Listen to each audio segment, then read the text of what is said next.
Chers amis, eh bien, bonsoir. Toujours bien aussi d'échanger comme ça, c'est édifiant pour nous. Ce soir, on va parler du caractère. Le caractère, ça concerne tout le monde. C'est un aspect même qu'on traite aussi dans la formation de JSP. On traite sur ça dans un point sur la maturité. On aborde la question du caractère. Mais pourquoi ? Parce qu'on est tous confrontés à des limites, soit le caractère des autres, soit notre propre caractère aussi. Alors l'idée, c'est de pouvoir discuter un petit peu dessus. Chacun, vous connaissez le principe les amis, chacun a reçu une partie de l'émission à réfléchir, une réflexion à mener, et on va cheminer ensemble. Alors moi, peut-être juste pour introduire de quoi on parle dans le caractère, pour moi, il y a un aspect qui est très important, c'est que le caractère, c'est tous les éléments qui sont je dirais, lié au relationnel avec les autres. Quand on dit que quelqu'un a un mauvais caractère, c'est ce qui va renvoyer à l'autre. Quelqu'un qui est bougon dans son caractère, c'est ce qu'il renvoie à l'autre. Je me le suis noté comme ça. Le caractère exprime davantage les fondements des stratégies de relation. C'est-à-dire que c'est ce qui nous permet de développer toutes ces relations-là. Et ces traits de caractère-là, c'est ce qui va nous permettre d'être en bonne ou moins bonne interaction, plus ou moins facile avec les gens. Aujourd'hui, même en psycho, on fait la distinction avec la notion de personnalité. Et moi, je dois dire, quand j'aborde ça notamment à JSP, je fais la distinction, puisque la personnalité, c'est vraiment le squelette de la personne. C'est ce qui est inné. C'est notamment ce qui est inné. Le caractère, c'est ce qui va se construire avec l'éducation, c'est ce qui va se construire avec le contexte, c'est ce qui va se construire et se forger avec les expériences. Alors je vous donne peut-être une petite citation, je trouve qu'il résumait bien la pensée, c'est Georges Christophe Lichtenberg, que nous connaissons tous ici. Bien sûr. On a joué au dé avec lui. Dans le caractère de tout homme, il y a quelque chose qui ne se laisse point rompre, c'est le squelette du caractère, et le vouloir le changer est un peu comme vouloir enseigner à un mouton l'art de rapporter le gibier. Donc il y a une dimension, on va pouvoir échanger après dedans, mais est-ce qu'on peut changer le caractère, etc. Mais dans le caractère, pour moi, c'est important de retenir et de mettre l'emphase sur tout le côté relationnel, toutes ces stratégies relationnelles. Encore une fois, quelqu'un qui est d'un caractère bougon le matin ou etc. C'est ce qui va s'impacter sur les autres, etc. Ça va pour vous ? Mais oui. Alors première question. Laurent, moi je t'ai répété, j'ai pas bien compris la question. Elle arrive la question. L'ensemble de ce que tu viens de dire. C'est pas une question. Surtout la citation du joueur de billes. Tu veux que je te redonne la citation ? Alors, Laurent. C'était pour voir. Non, c'est Nathalie. C'est moi, la première. Nathalie, quels sont les enjeux liés, et justement, je pensais bien de développer cette question, quels sont les enjeux liés à la question du caractère ? Oui, tu parlais de relations, justement. À partir du moment où je passe du temps avec une personne, cette personne va influencer qui je suis, va influencer mon caractère aussi. Et c'est pour ça que même Jésus pouvait dire que de ne pas s'asseoir avec des moqueurs, parce qu'en fait, après, on peut devenir nous-mêmes des moqueurs. C'est très souvent écrit dans les proverbes, d'ailleurs, aussi. L'impact des gens avec qui on est. Absolument. Pour ça qu'on dit aussi que les mauvaises fréquentations corrompent les bonnes mœurs. Et c'est tellement vrai. Donc, avec qui on va s'assembler, ça va jouer sur notre caractère. Dis-moi qui sont tes amis. Voilà, et je dirais qui tu es. Donc, c'est pour ça que je pense que la première personne où il va y avoir un impact fort, ça va être moi-même. Choisir avec qui je vais être va impacter après mon caractère. Oui. On va parler ça pour tout le monde. Faites attention avec qui vous fréquentez, en fait. Parce que quelqu'un qui va fréquenter à force des personnes, des râleurs, par exemple. Des critiqueurs. Il n'y a pas très longtemps, dans un petit groupe, le mode de fonctionnement de ce groupe, c'était de critiquer. Dis-nous les noms. Ils vont se reconnaître. Mais là, parle de nous. Dis pas les noms, on veut pas savoir. Mais j'ai dû dire quelque chose. Je dis, faites attention, parce que c'est votre mode de fonctionnement, et ça donne une ambiance à la longue qui est pesante. Parce que on a le choix de devenir bienveillant. On peut impacter nous-mêmes notre caractère. Et par exemple, je sais que quelqu'un qui est colérique, il va à la longue dans son être intérieur, il va pas se sentir bien. Le premier impact, c'est soi-même. C'est juste. On va être torturé intérieurement, on va être vraiment, ça va vraiment trop nous gâcher la vie, quoi. Ouais. Oui, et puis même, je dirais que ça... Je vois souvent, on peut être frustré de son caractère et en souffrir soi-même. Avoir un mauvais caractère, c'est s'isoler des gens aussi. Alors, naturellement, j'ai pas tendance à aller chez les gens qui ont mauvais caractère, moi. J'ai un très bon conseil pour ça. C'est évidemment, ça paraît tellement évident quand on est chrétien, c'est fréquenter Jésus. C'est vraiment être son meilleur ami. Parce que moi, je sais que mon caractère a évolué avec le Seigneur. Donc, on peut vraiment changer. Explique-nous, dis-moi. Qu'est-ce qui a changé dans ton caractère? Alors, j'étais une personne, par exemple, où j'aimais bien qu'on fasse ce que je disais. Tu trouves que ça a changé? J'espère. Je voudrais demander à Guy. Parce que justement... de toute forme d'humour, parce que là, j'ai plein de blagues dans la tête, mais je m'abstiens. Vous pouvez y aller, j'ai l'habitude. Mais justement, peut-être, je ne sais pas, mais apprendre à faire confiance à Dieu, ça permet de relâcher la pression et d'être, en fait, moins manipulateur, au final, derrière. Tu étais manipulatrice. Sans le vouloir, j'ai constaté que je l'étais, en fait. Parce que dans ton caractère, tu avais... Je voulais que ça marche comme je voulais, quoi. Ouais. Dirigeante, voilà. Et j'ai aussi, avec Guy, mon cher mari, mon cher et tendre mari, j'ai beaucoup appris il est tellement paisible, rien le perturbe, il fait tellement confiance à Dieu que j'ai vraiment diminué en pression. Et je suis devenue, je peux encore m'améliorer bien sûr, mais hyper cool. Mais c'est en lien avec ce que tu disais, avec qui on est. Exactement. Ça je peux en témoigner. Ah, merci, non, Sam. Que Guy est très doux, etc. Non, mais que, en tout cas, Nathalie est elle est très agréable à vivre. Oui, mais on est d'accord. Le faire aiguise le faire, c'est aussi dans la Bible. Exactement, le faire aiguise le faire. Ça, c'est un super verset que je me suis souvent approprié. Je veux fréquenter des personnes qui vont me changer. Ouais. Alors, évidemment, c'est soi-même. Alors, du coup, on parlait des autres, l'impact sur les autres. Par exemple, dans un couple, si ton conjoint, il est invivable, la première chose que tu as envie, c'est de ne pas rentrer chez toi. Donc, dans ces cas-là, comment avoir une bonne harmonie au foyer? Comment communiquer? Comment partager? Comment vivre des choses, un projet de vie? Ça va impacter ton projet de vie, quoi. Même un mauvais caractère. Quelqu'un, par exemple, de très pessimiste dans son approche de la vie ou il peut vraiment miner le moral de quelqu'un. C'est pas juste lié à soi personnellement, ça peut vraiment impacter l'état d'âme de l'autre aussi. Je rencontre des petites sœurs qui hésitent à quitter le foyer parce que la vie devient invivable au foyer. Elles ont peur en rentrant. Et ça fait vraiment de la peine. Moi, je me souviens d'un vieil homme que je connaissais bien. Il passait ses journées à fabriquer des petits coffres dans la cave. Et à l'heure de manger, sa femme l'appelait. Et donc, il montait manger. Et puis moi, je me disais que c'est un fonctionnement comme ça. Mais voilà que l'épouse est décédée.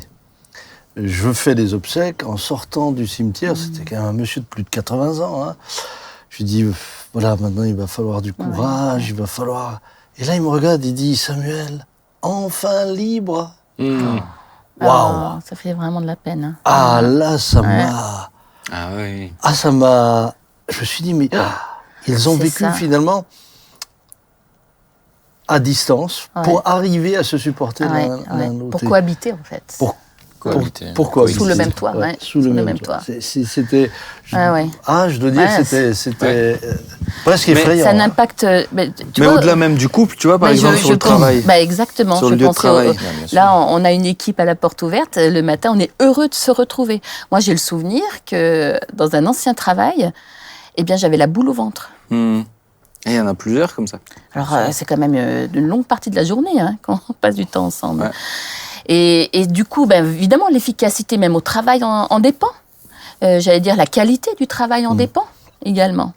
Donc, ça a un impact extraordinaire, le caractère. Là, Aimé Jacquet, pour parler aussi des équipes de football, des équipes de sport, le fait d'être ensemble, il disait que ce qui compte, c'est le projet collectif.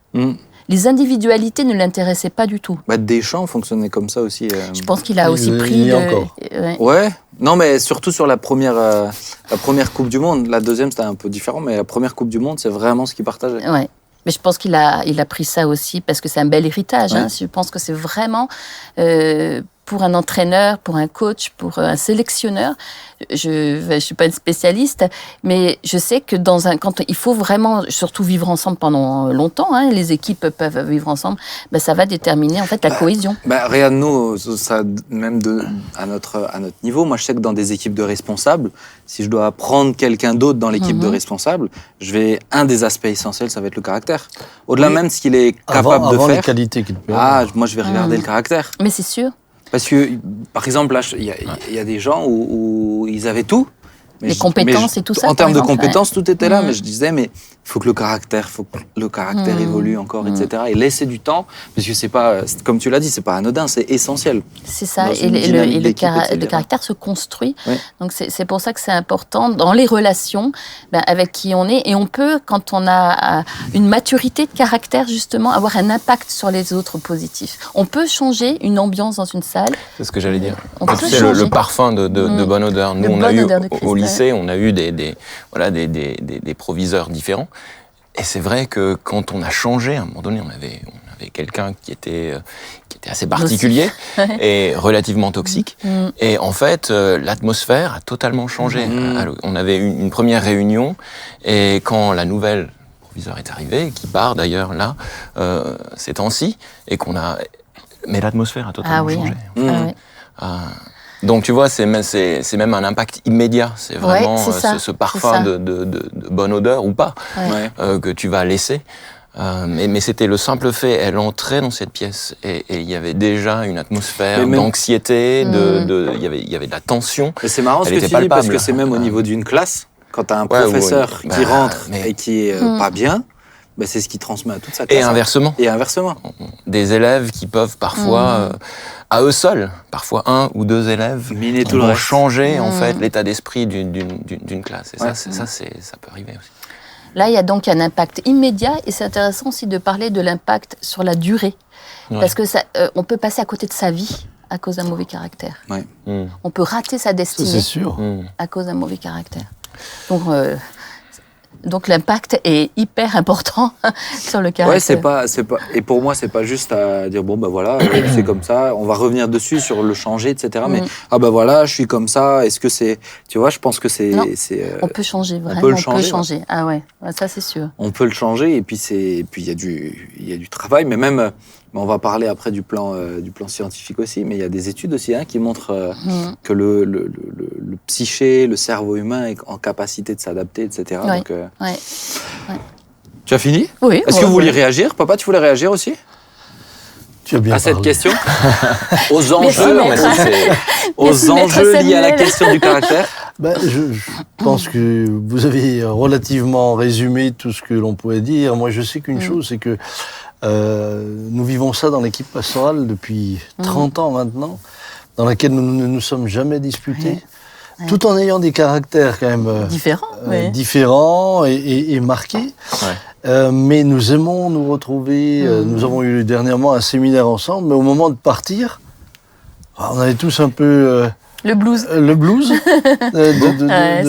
De partir parce qu'on vit des moments spirituels très forts. La nourriture était bonne. Parce que la nourriture était bonne, mais parce que aussi les échanges étaient... Moi, je sais, par exemple, il y a quelqu'un dans notre équipe qui est Eric, notre missionnaire. Mais il est toujours enthousiasmant. Il est contagieux. Il est contagieux. Son enthousiasme. Et puis il voit toujours. Il voit pas le verre à moitié vide, mais toujours à moitié plein. Mais ça change tout. Ah oui. Ça change tout. Et moi j'ai envie de dire à tous ceux qui nous suivent, mais la vie est belle. C'est dommage de la gâcher avec un caractère qui vous fait du mal. Ouais. Qui fait du mal aux autres et qui va influencer vos enfants. Et d'ailleurs, quand quelqu'un dit pardon, tu voulais dire non, vas-y. Quelqu'un dit c'est plus fort que moi. Tu sais, c'est l'expression, c'est plus fort que moi. Ça veut dire qu'il est sous l'emprise de quelque chose, en fait. Bien sûr. Donc, autant choisir la bonne emprise qui est le Saint-Esprit. Moi, j'ai quand même eu la grâce d'avoir un papa qui était extraordinaire. Moi, je peux témoigner ici, en regardant chacun droit dans les yeux, je n'ai jamais vu mon papa crier avec ma maman, jamais dire un mot qui ait été déplacé, mais je ne l'ai jamais vu crier avec nous. Ça c'est beau. Hein. Et quand il nous corrigeait, Ouais. Il disait, tu vois, Samy, ça me fait tellement mal au cœur. Moi, je me disais, c'est dommage. Toi, ça te fait mal au cœur, moi, ça me fait mal aux fesses. On pourrait nous épargner de la souffrance à tous les deux. Mais il me disait, mais il faut que je le fasse pour ton bien. Ouais. Et il me corrigeait comme ça. Ouais. C'est sûr que... Mais lui, il a mis la barre tellement haute que très souvent, je lui dis, oulala. Parce que c'est sûr, il y a des modèles. Hein. Ouais. Tout l'héritage familial ne s'est pas transmis non plus, donc peut-être que ça vient pas de la même manière. Ça vient mais il y a des trucs qui sautent des générations aussi. Peut-être une ou deux générations. C'est toi qui vas récupérer. Non, moi ça m'arrive de crier sur mon fils quand même aussi. Mais c'est vrai que tu vois, pour moi, tu le disais tout à l'heure, on peut vraiment manquer quelque chose, on peut rater quelque chose. Moi, je pense que avoir un bon caractère, quand on disait voir le verre à moitié vide, voir le verre à moitié plein, je pense en fait, il y a des gens où il y a les faits, il y a des choses compliquées, et il y a ce qu'ils rajoutent en fait à cause de leur caractère et de leur perception. Il y a ça de vide dans le verre, mais le problème c'est qu'ils l'amplifient tellement qu'ils n'arrivent plus à se réjouir, ils n'arrivent plus à se réjouir dans le Seigneur, ils n'arrivent plus à se réjouir avec les frères et sœurs, ils n'arrivent plus à se réjouir dans l'église, ils n'arrivent plus à se réjouir au travail, et malheureusement, leur mauvais caractère vole tout en fait, tout simplement. Oui, et puis ça leur vole toutes les belles choses qu'ils avaient. Combien de personnes dans les églises ont fait le vide autour d'eux. Oui, absolument. Et ensuite disent, oui, dans l'église, il n'y a pas d'amour. Oui, c'est vrai. C'est pas qu'il n'y a pas d'amour. C'est que tout simplement, tu te laisses pas aimer, et puis tu n'apportes pas ta part, quoi. Ton comportement éloigne les gens. Si tu t'approches de quelqu'un qui te mord à chaque fois, au bout d'un moment, tu tires la leçon. On fait le vide autour de soi. En attendant qu'elle a perdu les dents, je l'approche plus, je ne mord plus, tu vois. Et d'ailleurs, je peux même en témoigner. Et des personnes qui ont perdu leur conjoint, des personnes qui se retrouvent seules à la maison. Mais curieusement, ces personnes sont très souvent visitées, tu vois. Et moi, je pense à Mamie Schneebelen. C'est vrai qu'elle est très souvent visitée parce qu'elle est tellement agréable, tellement gentille que les gens ont plaisir de venir la visiter. Mais oui. Puis elle a tellement donné toute sa vie aux autres que voilà. Laurent, on t'a confié la lourde charge de méditer sur la question de l'aspect philosophique et scientifique. Sur la question du caractère. Alors, dis-nous ce que tu en penses. Par rapport à ce qu'on vient de dire, donc déjà, je vais rejoindre ce que tu disais au début, c'est l'idée, et puis Nathalie, tu as repris cette idée que le caractère, c'est quelque chose qui se construit tout au long de la vie. Alors moi, ce que j'ai lu, c'est que, en fait, le caractère peut avoir une influence sur ce que les scientifiques appellent le tempérament. Il y a cette distinction que font les scientifiques entre le tempérament et le caractère. Et la personnalité, ce serait l'ensemble des deux. C'est ça. Et donc, il y a ce concept que j'ai rencontré qui est de tempérament initial. Tu sais, quand on connaît peut-être la théorie des 4 humeurs, le sanguin, le flegmatique, le colérique, je ne sais plus quel est le 4e. J'ai plus. Et donc voilà, il y aurait des traits de caractère qui seraient innés, qui seraient finalement indexés à des gènes. Et ce que j'ai pu lire, c'est que en fait, ils ont inventé au début des années 2000, ça s'appelle l'épigénétique, et c'est l'idée selon laquelle en fait le caractère, donc qui se construit au contact des autres, qui est lié à l'éducation qu'on a reçue, il peut modifier le tempérament. Il va pas modifier les gènes en eux-mêmes, mais il va modifier la manière dont les gènes trouvent à s'exprimer. Je crois que ça s'appelle la méthylation, en fait. C'est un phénomène. Alors je sais pas exactement comment ça marche, mais ils disent que c'est comme du scotch sur une bande magnétique. Et donc, imaginons que il y a des traits de caractère. Alors aujourd'hui, il y a ce qu'ils appellent la théorie du Big Five. Oui. C'est les 5 traits de caractère. Alors tu as agréable, consciencieux. C'est un outil qu'ils utilisent beaucoup en recrutement. Voilà, qu'ils utilisent alors je sais plus ce qu'il y a d'autre. Il y en a 3 autres, il en manque. Enfin, il y a le névrosisme pour des gens anxieux, colériques. Et eux, tu les embauches pas. Tu les laisses. Je sais plus ce qu'il y a d'autre. Pôle emploi. C'est ça. Mais non. C'est des blagues. Mais oui. Encore une fois, faut pas se censurer pour tout non plus. Personne à Pôle emploi, je présente mes excuses. Oui, des gens formidables. Faut pas s'offusquer pour tout non plus, c'est de l'humour. Oui, c'est de l'humour. Je te le dis pas à toi, je le dis aux gens qui risquent de s'offusquer. Ah oui. Ouais, Laurent, vas-y. Ouais, donc on en était au névrosisme, donc on a compris. où ils sont. Non, mais en fait, ce que dit la science, c'est que tu as ces 5 traits de caractère. J'en oublie quelques-uns. Je sais plus ce que j'ai dit. Ah oui, il y a l'ouverture, et puis il y en a un dernier qui m'échappe. Je peux te le retrouver. Ouais, tu pendant peux que les tu retrouver. parles. Vas-y. Mais bon, voilà. Donc chacun, il y aurait cette combinaison de ces différents traits de personnalité ou de caractère qui font le tempérament initial. Et ensuite, en fait, le caractère va inhiber certains de ces traits de caractère, ou au contraire, il va en rendre l'expression possible. Par exemple, quelqu'un qui serait anxieux, en fonction de ce qu'il a vécu, cette anxiété va trouver à s'exprimer. Et au contraire, la joie ou l'agréabilité, elle, va être inhibée par l'expérience, par l'éducation qu'il a reçue.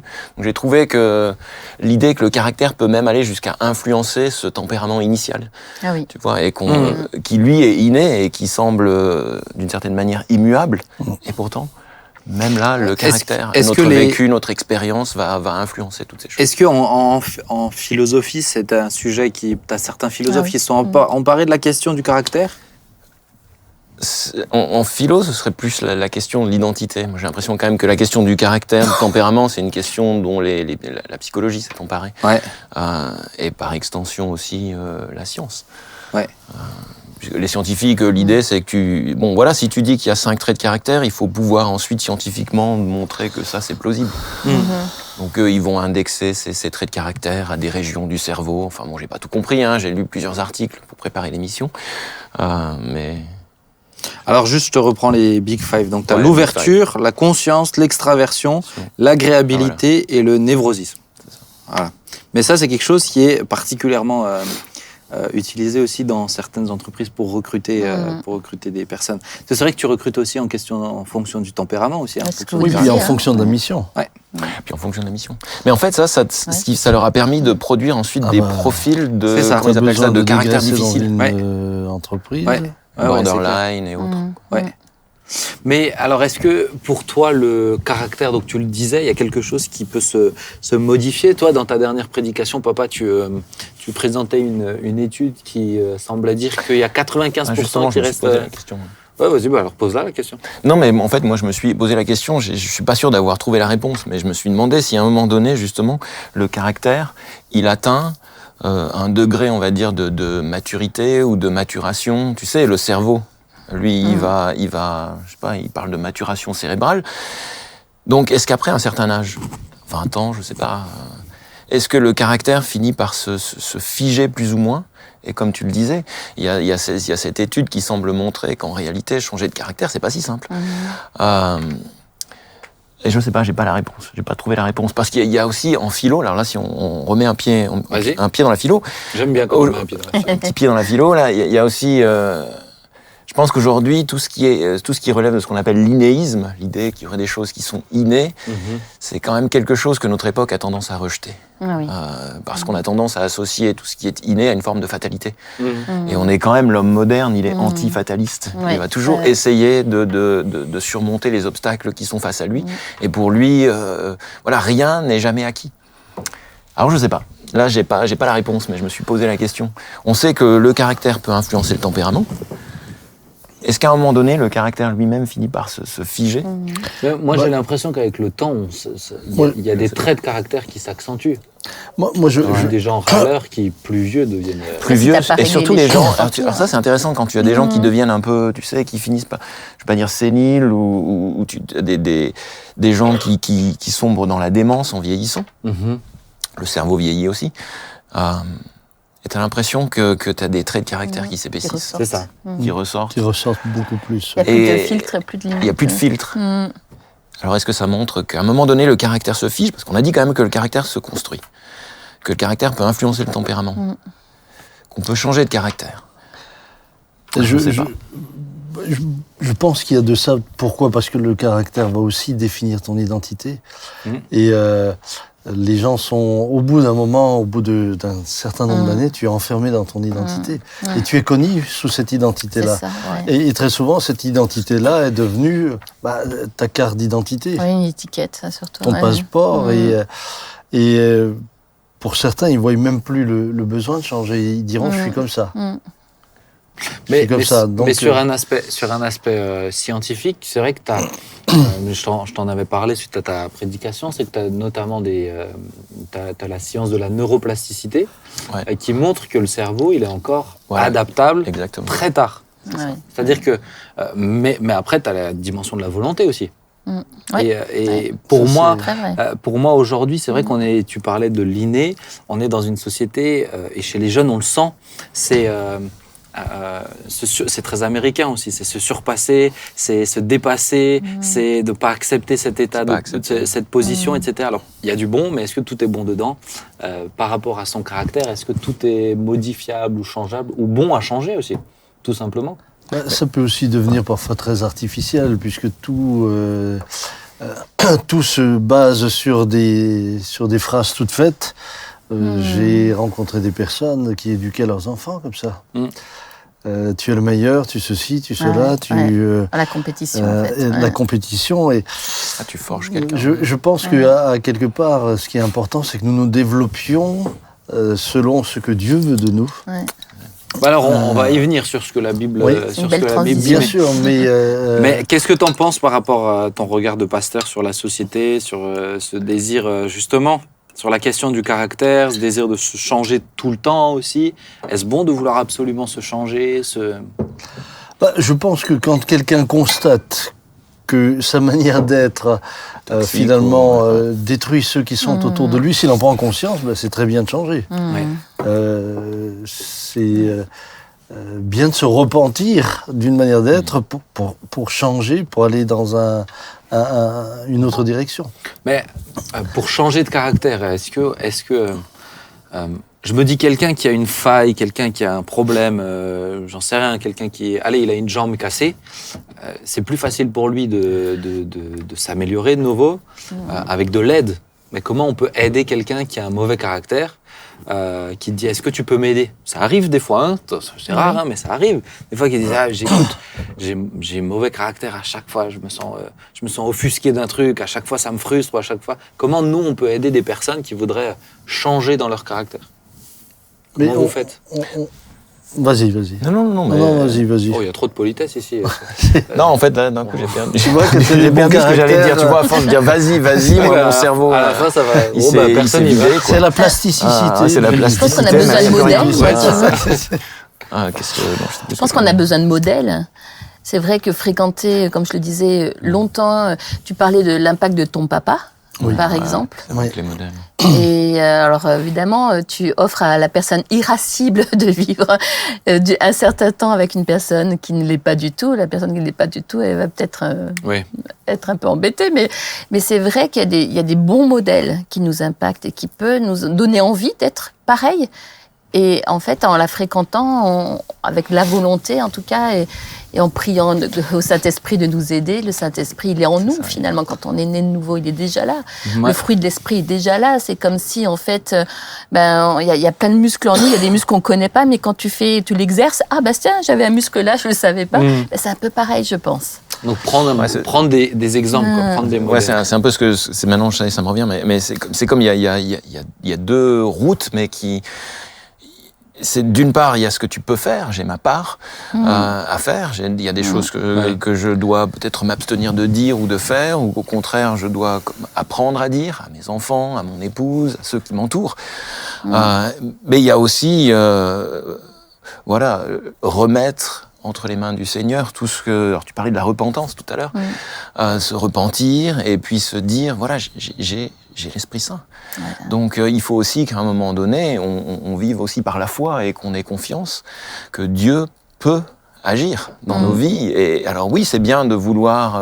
on peut consulter un psychologue, on peut lire des bouquins, on peut choisir de changer, on a sa part à faire. Mais je pense aussi que remettre entre les mains de Dieu, à partir du moment où, comme tu l'as dit tout à l'heure, Sam, on prend conscience de quelque chose, remettre tous les jours entre les mains de Dieu ce qui nous déplaît, ce qu'on aimerait pouvoir changer, ce qu'on veut voir changer, et se dire, moi, à un moment donné, j'ai l'impression que j'y arrive pas, j'ai besoin de toi. Et puis croire que Dieu peut agir. C'est ça. Est-ce qu'il n'y a pas des fois, moi je l'entends et je suis d'accord avec, mais des fois je trouve qu'il y a des extrêmes chez les chrétiens qui ressemblent beaucoup à de la méthode Coué. Et des fois, ça me dérange un peu. Je sais, bien sûr, chaque personne aussi a sa part à faire, etc. Mais souvent, moi, je vais dire aux gens, mais il y a ça, je veux changer ça chez moi, il faut que ça... Je dis, mais souvent, mais attends, mais qui dirige ta vie ? C'est le Saint-Esprit qui dirige. Donc toi, occupe-toi d'être proche de Jésus et laisse-le te transformer à son rythme aussi. Parce qu'il y a une question, pour moi, il y a aussi souvent une question de rapidité. Il faut que ça aille vite. Alors, et on parlait des... Le caractère, ça prend du temps. Alors tiens, on parlait, papa, je fais une parenthèse parce que je me suis dit ça pourrait être intéressant. Tu as mentionné la question de la patience chez toi comme aspect difficile. Alors je voulais savoir quels sont les traits de caractère un peu difficiles chez vous.